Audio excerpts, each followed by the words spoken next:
Alright, YouTube.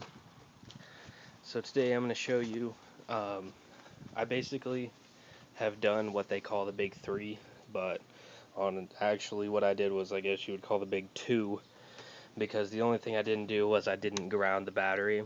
I didn't break a new ground because I didn't have any more terminals, and electric stores closed, and I don't like the terminals from AutoZone and Advanced and all them, like the car parts stores.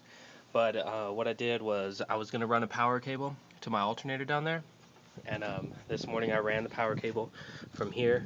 I ran it along with the other ones, and it runs with these wires down here all the way back to the back. And what I did was when I went to take the power bolt back here off, that one, the bolt that comes from the alternator to the nut actually completely broke off. So I had to go buy a new alternator actually. So just be careful when you're starting to pull that off. You might want to spray some WD-40 on it. Let it set for about 30 minutes or so, because it cost me over $100 just to do this.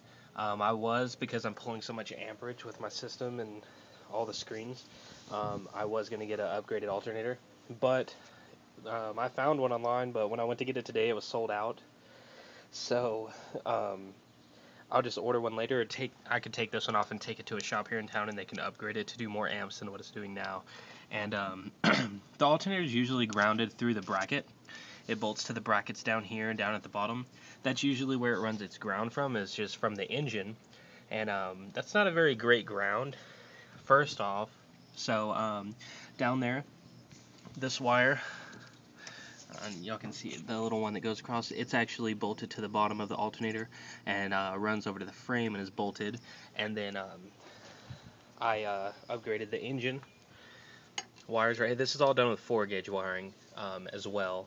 I didn't want to use aught gauge because it's like $7.50 a foot, and 4-gauge works just fine. So this is actually where the original motor ground was. I just upgraded it, and then the throttle body ground right here as well. It just runs into the firewall, and I actually redid that one too. That one's a 4-gauge, and the next thing only to do is going to be redo this. I'm just going to run it down.